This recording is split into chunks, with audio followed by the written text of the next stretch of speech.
Bu sayyoramizdagi eng katta daryolardan biri. U hali hanuz sanoatli jumboq bo'lib qolmoqda. Tinch okeaniga yetib borguncha daryo g'oyat g'aroyib va yovvoyi tabiat go'shalaridan o'tadi. Mo'g'uliston dashtlaridan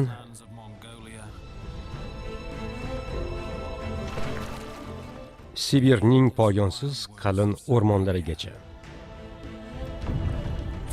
2000 kilometr davomida daryo Rossiya bilan Xitoyning tabiiy chegarasiga aylanadi.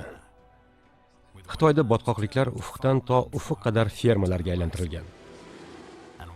Daryo bo'yida 100 millionga yaqin aholi yashaydi.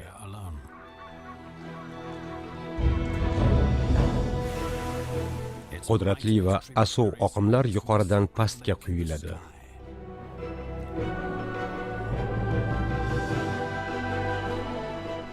Xitoy chegarasi bo'ylab asl tabiat o'z qiyofasini tiklamoqda.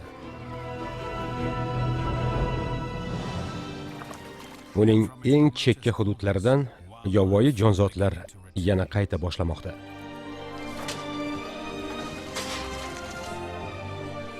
Tabiatning qora ajdarho saltanatiga qaytishi deb atasa ham bo'ladi buni. Xitoyda Osiyo Amazonkasi bo'lmish Amur daryosini ana shunday qora ajdarho deb atashadi. Amur, Osiyo Amazonkasi.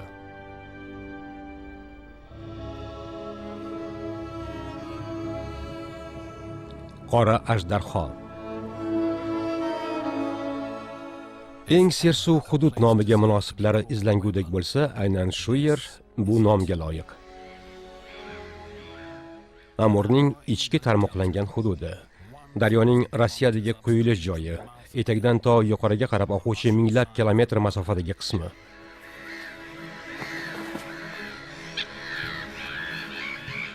Amur havzasi yer yuzidagi eng katta va yovvoyi suv hududlaridan biri. Oqdum suv burgut va boshqa ko'plab qushlar baliqqa obdon to'yadi bu yerda. 100 minglab qushlar bunda biroz dam oladi, in quradi. Yovvoyi jonzotlar uchun g'oyat ajoyib maskan bu. Bu poyonsiz hududlar eng ibtidoiy zamonlar nafasini eltayotgandek go'yo. Hali inson qadami yetmagan go'shalar ham ko'p bunda. Minglab irmoq va orollardan iborat Amur labirintining har bitta burchagi turfa tasodiflarga to'la.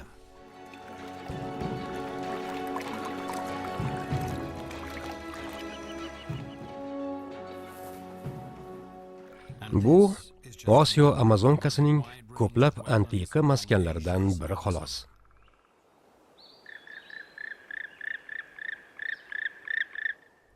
Oq dumli suv burgut juftligi o'tgan yilgi uyasiga yangi qatlam to'shamoqda.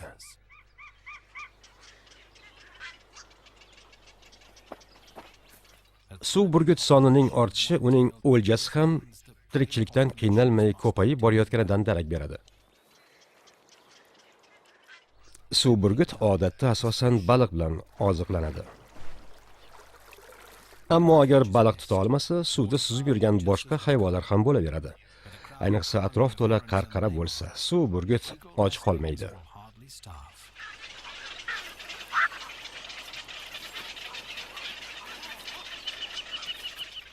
Yuzlab polaponlarni to'ydirish uchun baliq serob joyini topish kerak. Uyasidan uzoq bo'lmasligi shart. Tungi qarqara har yili yangi uya quradi. Chunki har gal suv toshgach, baliq serob joylar ham o'zgarib boradi. Bunday gala-gala qushlarni to'ydirish uchun tonna baliq, qurt-qumursqa kerak. Demak, daryo ne'matlarga haddan ortiq boyligini shundan ham bilsa bo'ladi.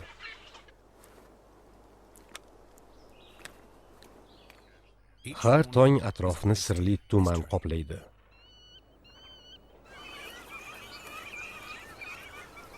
Bu yerdagi baliqxo'rlar orasida eng vahshiyi qora buzov. Qora buzovning bu yerda hozirligi esa baliqning g'ich-g'ichligidan dalolat.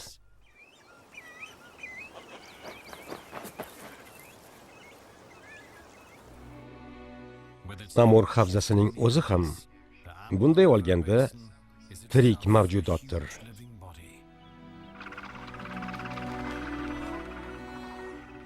Uning poyonsiz hududi, tutash yerlar ko'plab noyob jonzotlarni o'ziga jalb qiladi.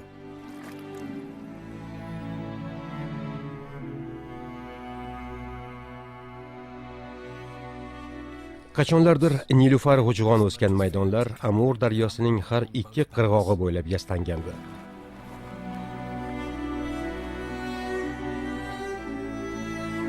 Bugun Rossiya va Xitoy chegarasida bunday yovvoyi maskanlar nihoya topgan. To'g'rirog'i, yarim asr avval nihoya topgan. Aql bovar qilmas shitob va tezlik hamda insoniyat tarixida misli ko'rilmagan ko'lamda qo'riq yerlar o'zlashtirilib, dehqonchilik hududiga aylantirildi.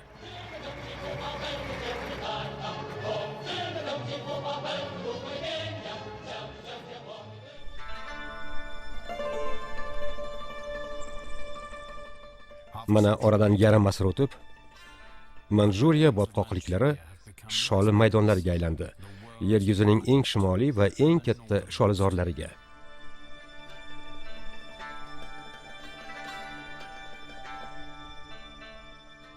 Bu faqatgina bitta ferma hududi. Qora ajdarho saltanati bo'ylab esa bunday fermalar juda ko'p.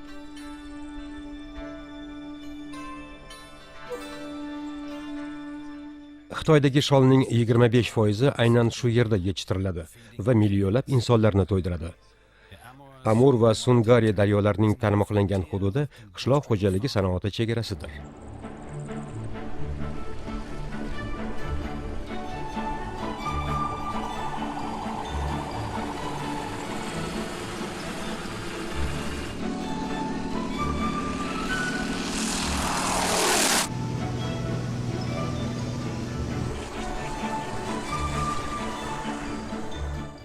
Minglab dehqonlar bel bukib, ketmon chopib bu yerlarni o'zlashtirishgan.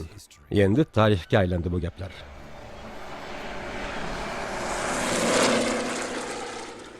Sholi yetishtirish murakkab va ancha samarali ishlab chiqarish jarayoni sifatida namoyon bo'ldi. Bu yerda yashab qolgan turfa jonzotlar anchayin kichikdir.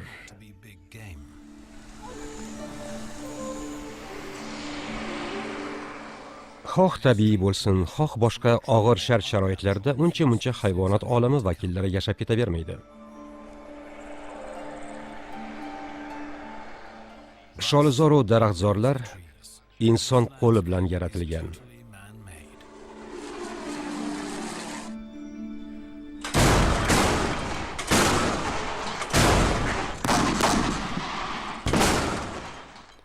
Bu harbiy mashqlar emas.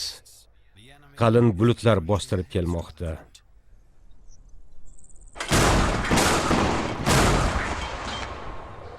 Bular zenit raketalari emas, kumush yodid bilan to'ldirilgan snaryadlar.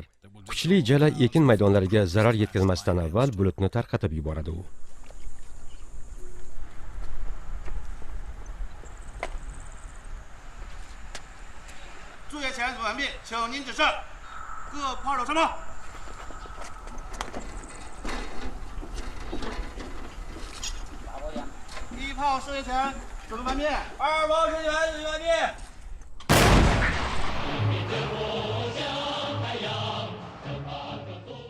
Amur va Sungari daryolarining Xitoydagi tarmoqlangan hududida sholi va boshqa ekinlarni yetishtirish juda yaxshi iqtisodiy o'sishga olib keldi.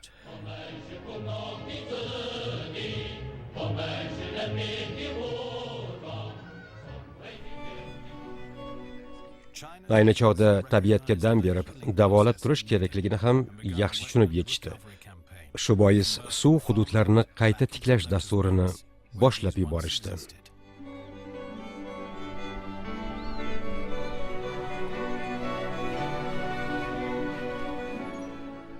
Fermalar yana nilufar g'ujg'on o'sgan maydonlarga aylandi. Daryoning Rossiya qismida asl ibtidoiy o'rmonlar hali ham mavjud. Shuning uchun ham yovvoyi qushlar bu yerga ko'p uchib keladi. Yosh qorabuzovlar o'z uyasini tark etadi, ammo hali ham ota-onasi boqadi ularni. Kulrang qarqara va qorabuzov bitta joyda baliq ovlaydi. 120 xil baliq bor bu yerda. Hammaga yetadi.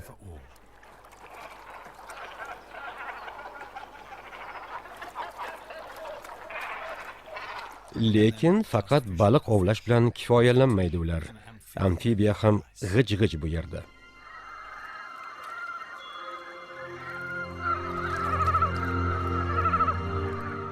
Qora buzov uchun uzoq sharq qurbaqasi uncha-buncha baliqdan qolishmaydigan yemish.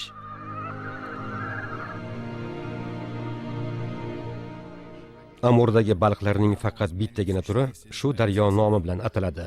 Amur zog'ora balig'i. Bunday baliqni yetishtirish bilan hozir hatto Yevropada ham shug'ullanishmoqda.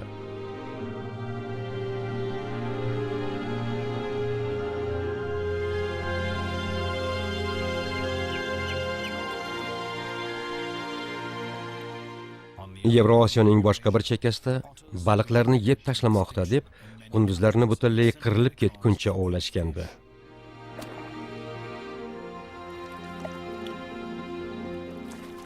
Amurning suvli yerlarida esa bu jonzotlar hamon ko'plab baliq va amfibiyalarni topa oladi. Aslida qunduzlar yer yuzi bo'ylab keng tarqalgan. Ammo yana bir baliqxo'r ovchini faqat shu yerdagina uchratish mumkin. Dinozavrlar davridan qolgan g'alati mavjudot.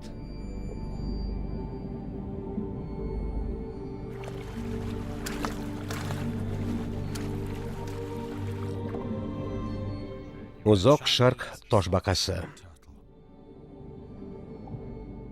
Daryo toshbaqalari 65 million yil avval yoppasiga qirilib ketgan. Quruqlikdagi ko'p jonzotlarga ham qirg'in kelgan o'shanda. Jumladan mahalliy dinozavr bo'lmuş Amur manzurazavrlarga ham. Lekin bunday qadimiy jonzotlarning kamdan kamlarigina yovvoyi tabiat bag'rida zamonaviy yalpi ofatdan omon qolgan.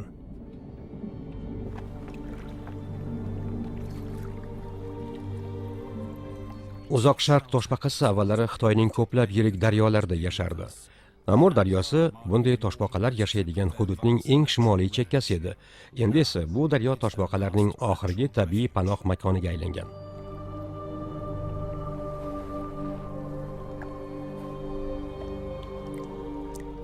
Uzoq sharq toshbaqasiga tuxum qo'yishi uchun issiq qum sohillari kerak.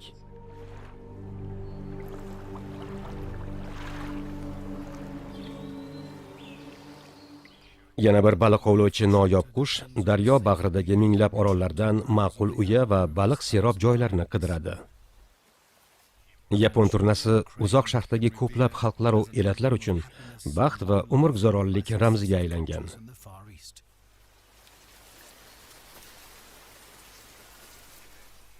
Xitoy imperatorlari bu turnani milliy qushimiz deb e'tirof etishgan. Bugun yovvoyi yapon turnasi asosan Amur daryosining Rossiya qismida yashaydi.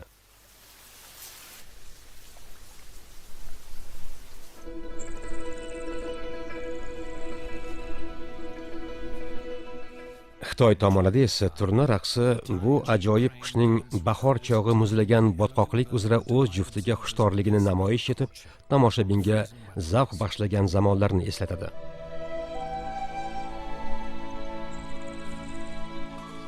Bugun turnalar insonlarni har qachongidan ham ko'proq xushnud etmoqda. Har tong Sungari daryosi qirg'oqlaridagi Jalun tabiiy qo'riqxonasiga turnalarga qaruvchi maxsus xizmatchi keladi. Xitoyda yapon turnasi qirilib ketish xavfidan butunlay xoli. To'g'ri, ochiq tabiat bag'rida yashamaydi ular, lekin ba'zilarini ozodlikka qo'yib yuborishadi.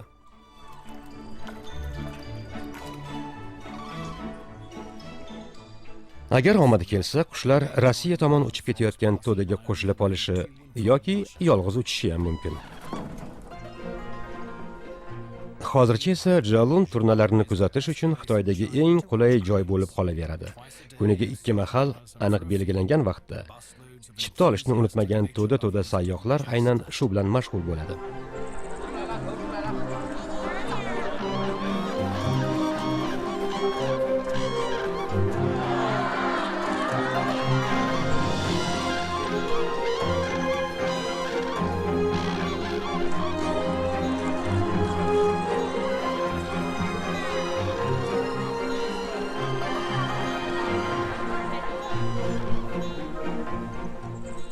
Mana buni tomosha desa bo'ladi. Turnalar navbatdagi chiqish oldidan dam olish uchun uyasiga qaytmoqda.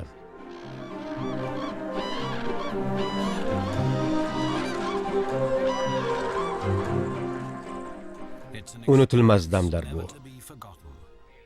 Millionlab qo'l telefonida turnalarning surati saqlanib qoladi.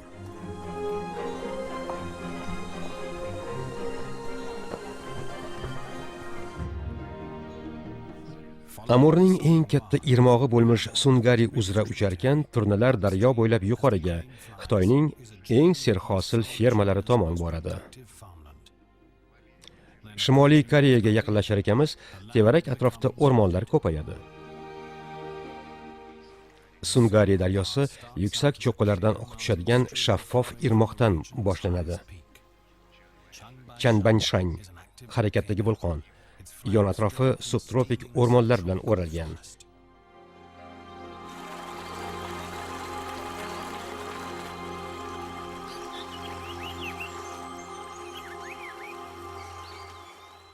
Yaqindagina bu yerlar yo'lbarslar makoni edi.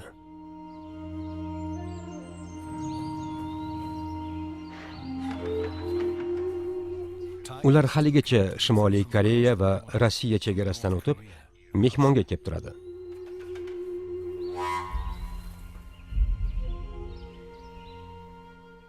Bulutlar qo'ynidagi sirli olam. Xitoy janubida yashovchi jonivorlar shimollik mehmonlarni kutib oladi. Hasharotxo'r uzun quyruq subtropiklarda yashaydi.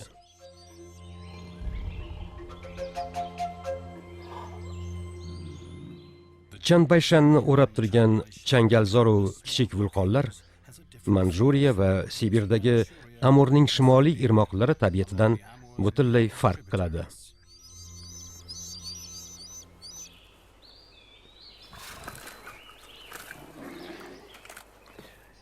Himolay ayig'i shimoldagi baliqxo'r qo'ng'ir ayiqqa ko'p ham o'xshamaydi. Bunisi o'txo'r bo'lsa-da, qarindoshi singari chaqqon, tajovuzkor va xavfli jonivor hisoblanadi.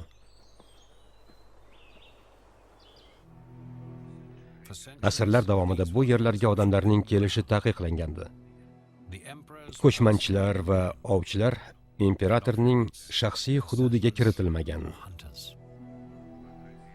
Po'panak qoplagan lava toshlari g'aroyib manzara kasb etadi. Ular qadimiy butxonalar vayronasini eslatadi.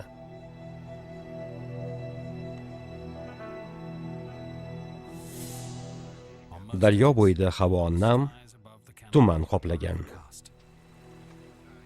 Onda-sonda bo'lib turadigan quyoshli kunlarda esa hatto bahorda ham havo juda issiq. Biroq baland cho'qlar bag'ridan oqib tushayotgan Sungari daryosi doim muzdayligicha qoladi.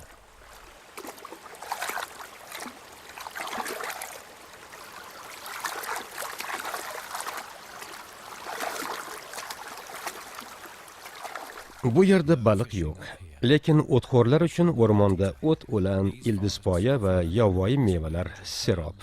Ba'zilarini esa boshqa hech yerda topolmaysiz.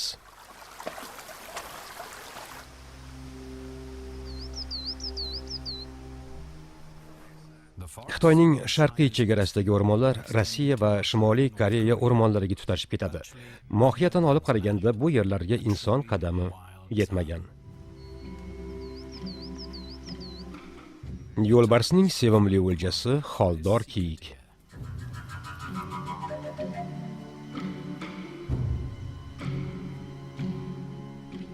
Ulardan birini tutish uchun mahorat va sabr-toqat kerak.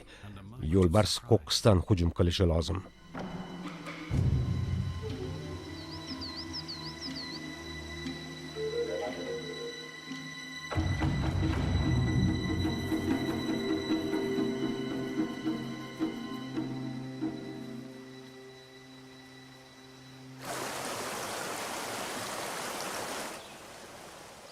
Tikanli to'siq ortida Shimoliy Koreya.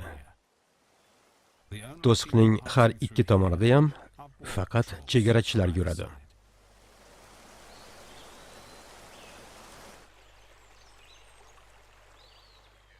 Mana bu sun'iy dara vulqon kulidan hosil bo'lgan, chuqurligi 100 metrdan ortiq.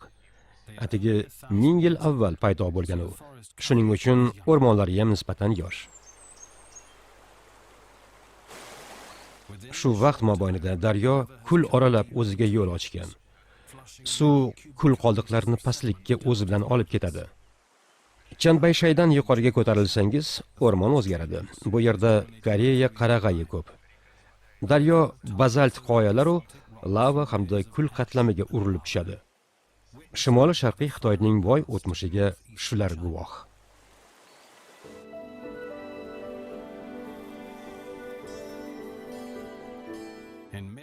Iyun oyining o'rtasida o'rmon yaqinidagi tog'li yaylovlar gulga to'ladi.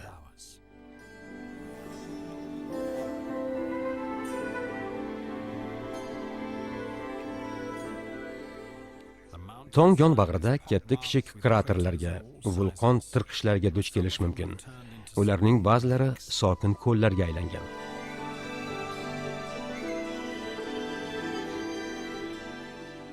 Suvsar ham, qunduz ham shu yerda ov qilib kun ko'radi. Suvsar shimol jonivori hisoblanadi. Bunday balandlikda yoz tez o'tib ketadi. Qahraton qish esa uzoq cho'ziladi. Amur qirg'oqlarda bo'lgani kabi. Tog'li ko'llarda yarim yilgacha muz erimaydi.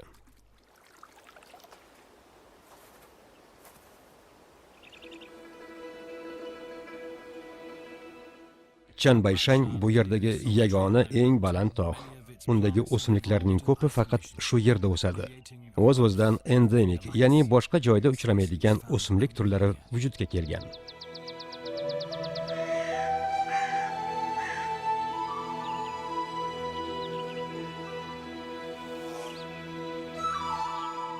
Bu yerning eng baland daraxti oq qayinning qarindoshi. Duvar oq qayinlarning ba'zilari 500 yillik bo'lgan. Sinib, qiyshayib ketsa-da baribir o'saveradi.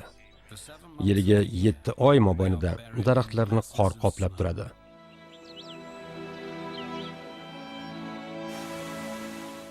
Sungari daryosining boshlanishi. Vaqt kelib, qora ajdarhoga qo'shiladigan oq ajdarho bu. Sharshara suvlari go'yoki to'ppa-to'g'ri samodan tushayotganday. Suv oqimi Chanbayshan vulqoni og'zida hosil bo'lgan samoviy ko'lga borib quyiladi. 300 kun mobaynida ko'l yaqinidagi cho'qqilarni tuman qoplab turadi.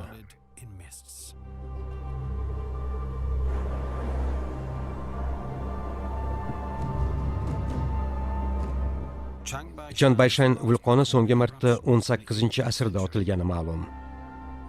O'shandan beri yomg'ir suvlari 300 metrlik chuqurlikni suvga to'ldirgan.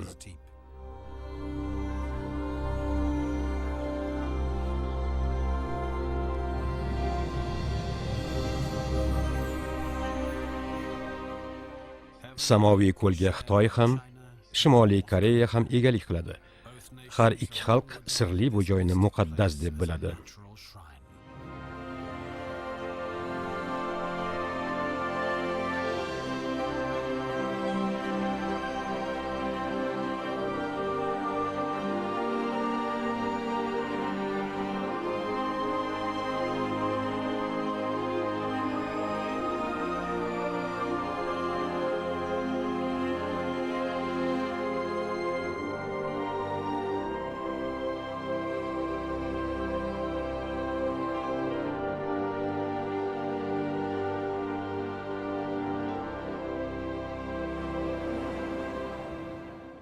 Shimol tomonda, Rossiya chegarasi yaqinida Ussuriy irmog'i vulqonli qoya toshlar uzra oqib tushadi.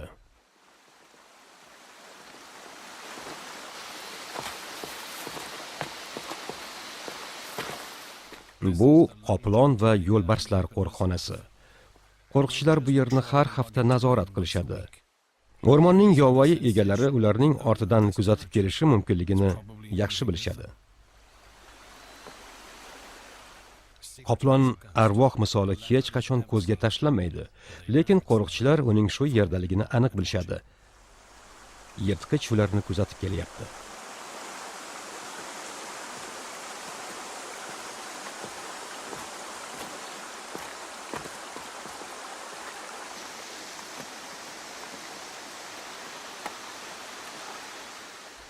Qo'riqchilar yovvoyi hayvonlarni tasvirga olish uchun kameralar o'rnatishadi.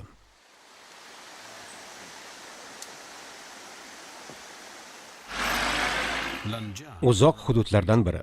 Shu atrofdagi shaharchadan bir necha soatlik yo'l. Bu yerga kirish man etilgan. Qo'riqlanadigan hudud bu.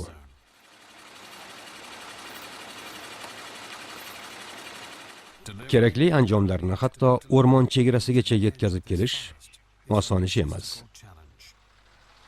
Shu bois qo'riqxona xodimlari bu imkoniyatni qo'ldan chiqarishni istashmaydi.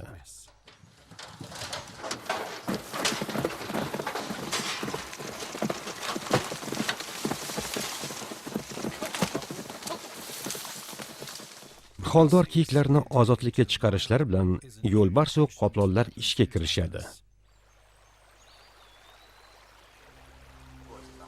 Mana bu dastxat buning isboti.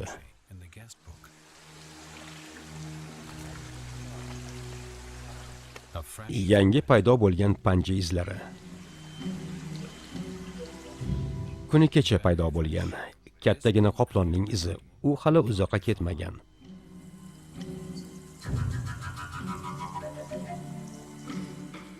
Shu paytgacha qoplon bilan odamlar yuzma-yuz to'qnashmagan bo'lsa-da, qo'riqchilar bir necha jonivorlarning izini topishdi. Hayvonning panja izlari odamning barmoq izlariday gap. Urg'ochi qoplon bu o'rmonda taxminan 2 yildan beri yashaydi. Kiyiklarni chiqarishganini u albatta biladi.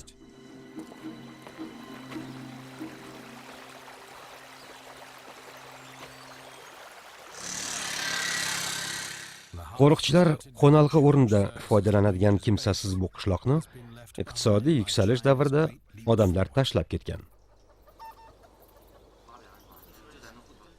Ular yashirin kameralardagi so'nggi tasvirni ko'rishga oshiqadilar.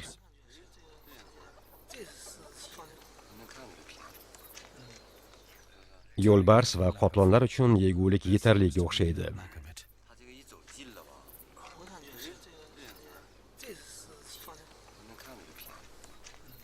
Bo'yniga uzatgich osilgan qo'ng'ir ayiq.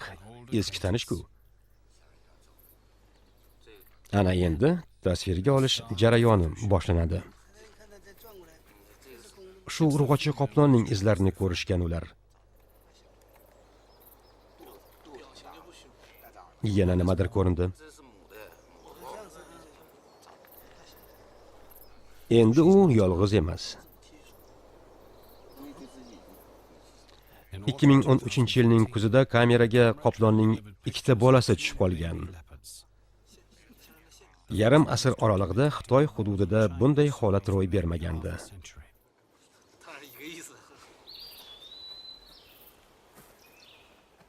Yillar mobaynida Amur qoploni yo'q bo'lib ketish arafasida edi. Ehtimol xitoyliklarning sa'y harakati bilan ular yashab qolar.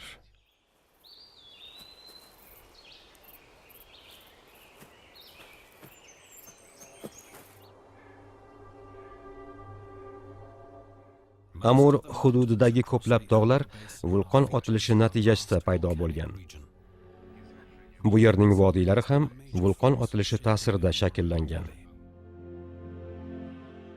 300 yil mobaynida Tinch okean tubi qit'adan uzoqlashib borgan. Uyum tosh va lava qoldiqlari suv tubida yig'ilgan. Qizib ketgan toshlar yer qobig'idagi yoriqlardan otilib, afsonaviy shakllar bilan atrofni bezagan.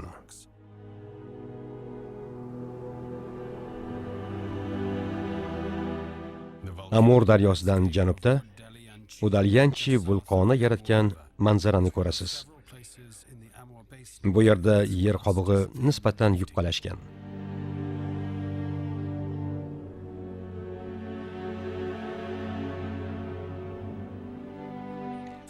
So'nggi vulqon otilishidan 3 asr o'tib, lava toshlari dastlabki o'simliklar, po'panak va zamburug' bilan qoplanadi. O'simliklar ildiz otishi bilan bu yerga hayvonlar ham yetib keladi. Manjuriya dumsiz sichqoniga lava toshlari orasida yashash juda ma'qul.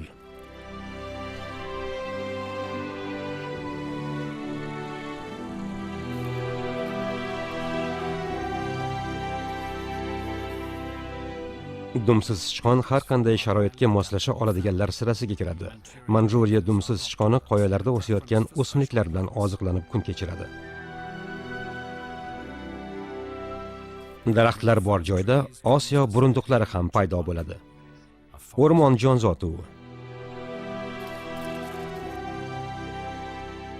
Katta o'rgimchaklar to'rt to'qish uchun daraxtlardan foydalanadi. Yuqorida esa musson bulutlari g'arbga qarab suzib bormoqda. Amur daryosi esa qarama-qarshi tomonga sokin oqadi. Bu yerda ham to'rt tashlaydiganlar bor ekan.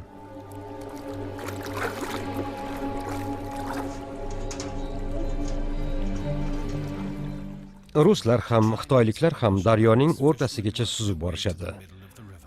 Qo'llaridan kelganicha albatta.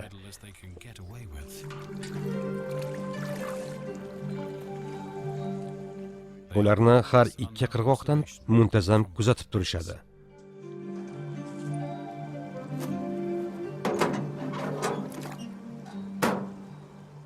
Daryoning o'rtasi ikki davlat chegarasida. Aniqrog'i, suvda xayolan chizilgan bir chiziq. Dunyodagi eng uzun bu suvli chegara o'tmishda ko'p voqealar shohidi bo'lgan. Rus sayyohlari Amur bo'ylab sharqqa qarab yura boshlagach, uzoq sharq uchun kurash ham boshlandi. Osiyoning yovvoyi sharqi Amerikaning yovvoyi g'arbini eslatadi. Alyaskadan to Kaliforniyagacha borgan Amerika g'arbiy hududlarining katta qismi dastavval Rossiyaga tegishli bo'lgan va ular tomonidan boshqarilgan. Rus sayyohlari boyib ketish ilinjida sharqqa yurish boshlashgan. Ba'zilar boyib ketdi ham. O'sha kezlar mo'yna Sibir oltini nomi bilan mashhur edi. Ovchilar mo'yna tufayli suvsar, yo'lbars va qoplonlarni qirib tugataydiganlar. Amurning janubiy qirg'og'iga esa Xitoy egalik qilmoqchi edi. Asriy urush va yarashuvlardan so'ng Heilongjian chegara deb belgilandi. Har ikki qirg'oqda ham katta shaharlar barpo etildi. Heyhe Xitoyning ana shunday shaharlardan biri. Nariga qirg'oqdagi sayyohlarning havasini keltiradigan hayot qaynagan shahar. Faqat sayyohlarning emas. Bugungi kunda Heyhe aholisi deyarli 3 millionga yetdi. 1858-yili Amur chegara deb e'lon qilinib, shartnoma imzolandi. Qarama-qarshi qirg'oqda esa Blagoveshchensk qad rostladi. Qo'shni davlatlarni bog'lab turadigan birorta ham ko'prik yo'q. Yoz kunlari hamma dam olish payti. Sayyohlar ham bir-biriga qo'shilib yuraveradi. Zero vaziyat yaxshi.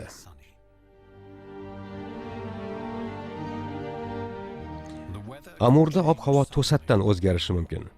Tinch okeanidan kelayotgan musson oqimi daryoni tanib bo'lmaydigan darajada o'zgartirishi mumkin.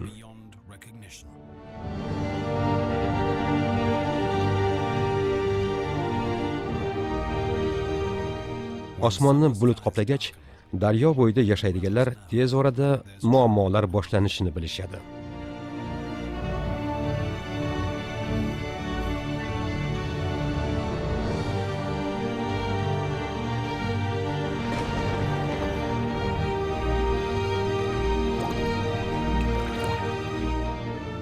Ba'zan yozning qoq o'rtasida bulut shu qadar ko'payadiki, haftalab yomg'ir tinmaydi.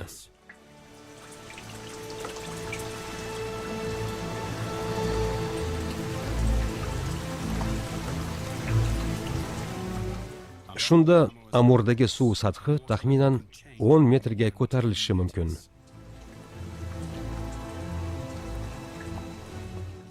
Bunaqa paytda Himalay ayiqlari daraxt tepasiga chiqib oladi.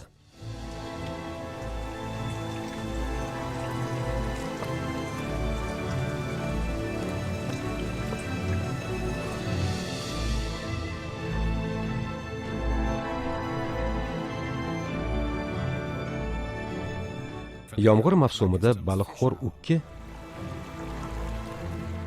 bosh urgani joy topolmay qoladi.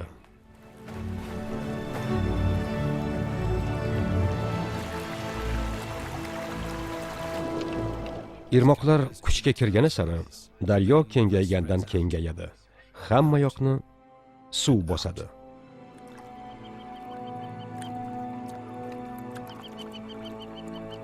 Kulrang turnalarga esa baribir.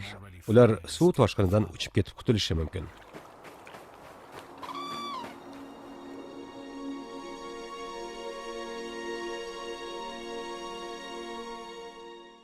...2013-yilgi kuchli suv toshqini payti Amur bilan Sungarining qo'shilish joyida daryo 100 kilometrga kengaygan. Vodiylarni haftalab suv bosib yotgan.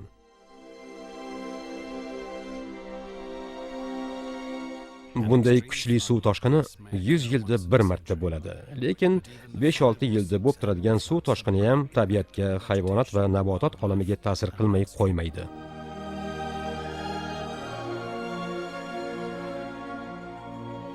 Daryoning o'rtasi qayoqda qoldi?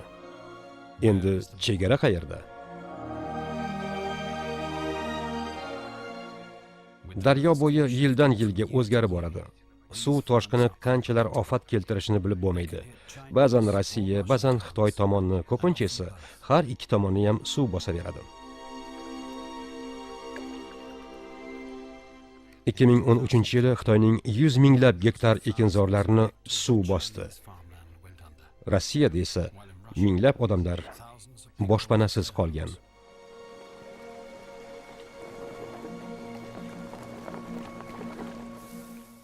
Har safar suv toshganida son sanoqsiz jonivorlar nobud bo'ladi.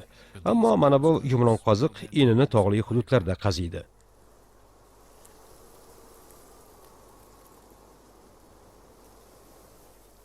Ularni suv cho'chitmaydi. Xavf yuqoridan kelishi mumkin. Xavotirlanmasa ham bo'ladi, shunchaki qarqara uchib o'tibdi.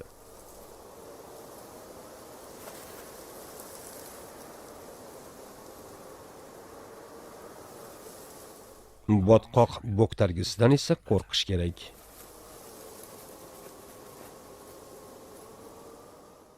Qush osmonda parvoz qilgunicha yumron qoziqlar xotirjam.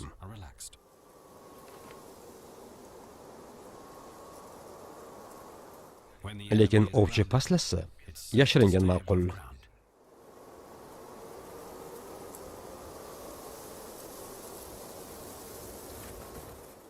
Ular doim osmonni kuzatib turadi. Ogoh bo'lgan yaxshi-da.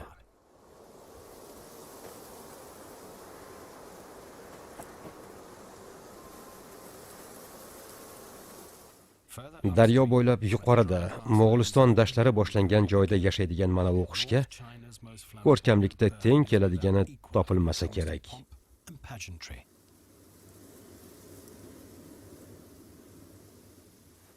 Tuvaloq chindan ham chiroyli qush, lekin juda uyatchang.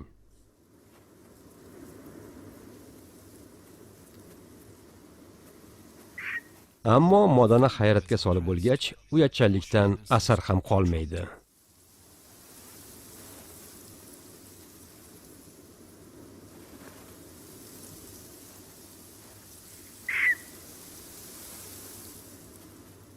Raqib narlar yo'qligida modaning boshini aylantirib olishga ulgurishi kerak. Hamma gap shunda.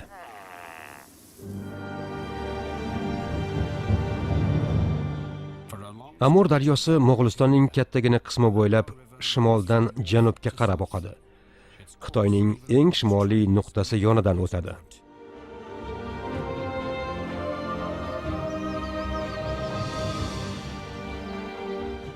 Xitoyning uzoq shimolidagi o'rmonlar Sibir o'rmonlarini eslatadi. Buvi boqish bilan shug'ullanadigan, hamisha bu yerda yashagan evenklar o'tmishda Amurning u qirog'idan bu qirog'iga bemalol o'tib yurishgan.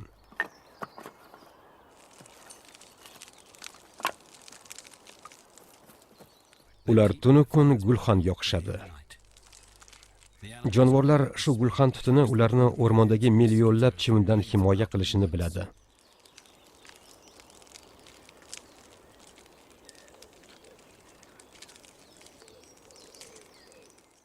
Shimoliy Sharqiy Osiyoning ko'chmanchi xalqlari Shimoliy Amerikaning tub aholisi bilan yaqin aloqada bo'lgan. Keyinchalik evenklarning ko'chmanchi hayotiga chek qo'yildi.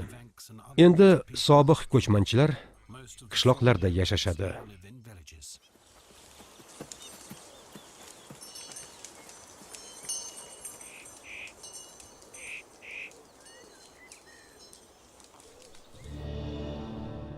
Amur daryosining Rossiya tomonidagi ko'plab irmoqlari tog'li hududlardan oqib keladi. Natijada Amurning shimoliy suv ayrig'ichi hosil bo'lgan. Ulardan biri subtropik tayga bo'ylab o'tadigan Nora daryosidir. Bu daryo vulqonli tog'lar cho'qqisida, kuchli shamol 2000 metr yerni daraxtlardan forig' qilgan joyda boshlanadi. Tog'li tundraga qish pastlikdagidan ancha erta keladi. Birinchi qor yog'ishi bilan bug'u, kiyik va ayiqlar yaylovga tushib ketadi. Janubga, hali suv muzlamagan joylarga. Jonivorlarning tog'da qahraton sovuqda omon qolishi dargumon.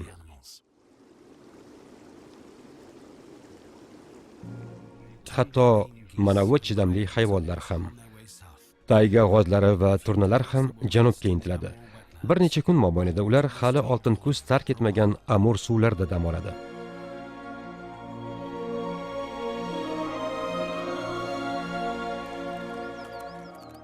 Qishki uyquga ketishdan oldin mana bu Himalay ayig'i oxirgi quyoshli kunlardan bahra olyapti.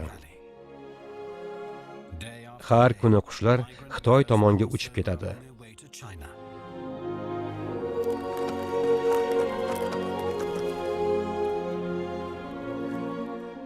Nora daryosining quyi qismida yelik deb atalmish Sibir bug'usi paydo bo'lishi bilan o'rmon uyg'ongandek bo'ladi.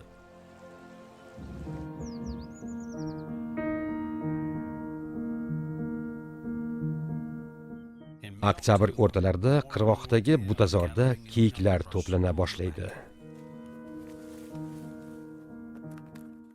Ayiqlar tepalikda meva yeyish bilan band. Imkon borida ko'proq yeb olishga harakat qilyapti.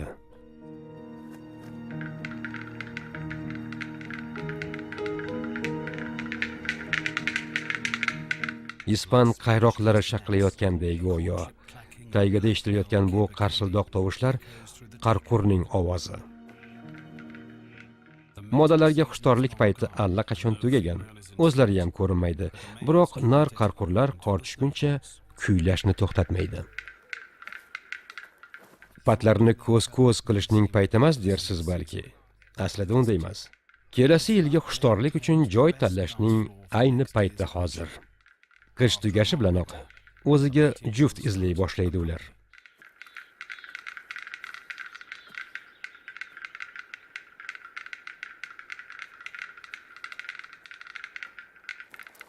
Tez kunda qish boshlanadi. Shuning uchun burunduq tezroq yog' to'plash bilan ovora. Yana u kedr yong'og'idan ko'proq yig'ib qo'yish kerak.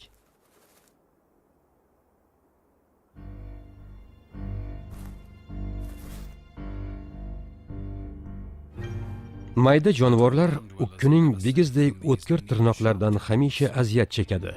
Ko'zlarini aytmaysizmi?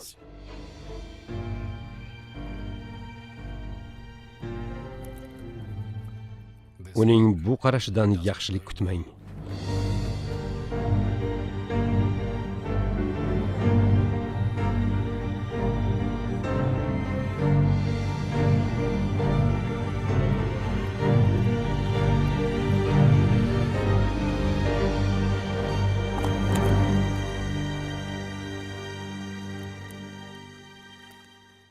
Soqolli punqush tayganing unsiz arvohiga o'xshaydi.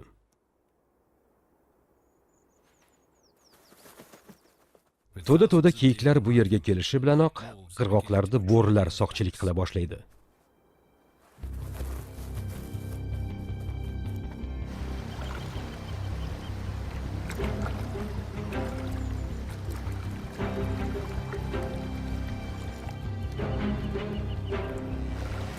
Kutilmaganda birinchi guruh nima qilarini bilmay qoldi. Kiyiklar qayerdan chiqishini bilmay oqim bo'ylab suzib bormoqda.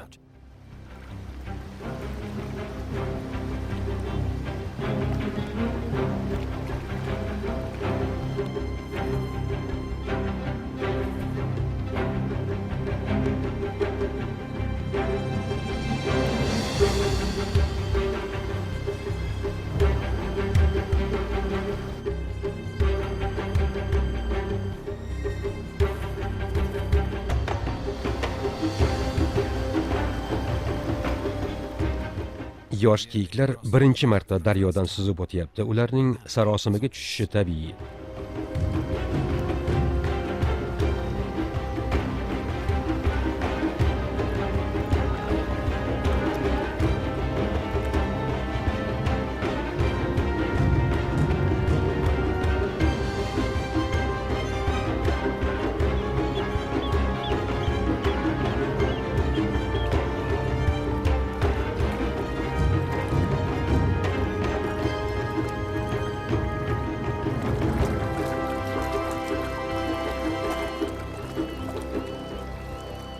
Daryoni kesib o'tish uchun yoshlar kattalar madadiga muhtoj hali.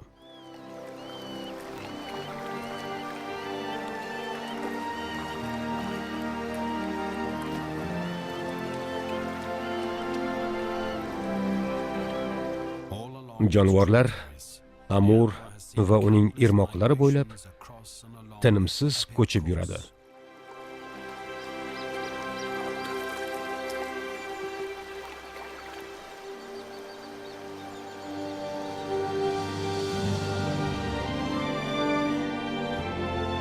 Million yillar mobaynida Amur daryosi tevarak atrof va iqlimning muntazam o'zgarib turishiga guvoh bo'lgan.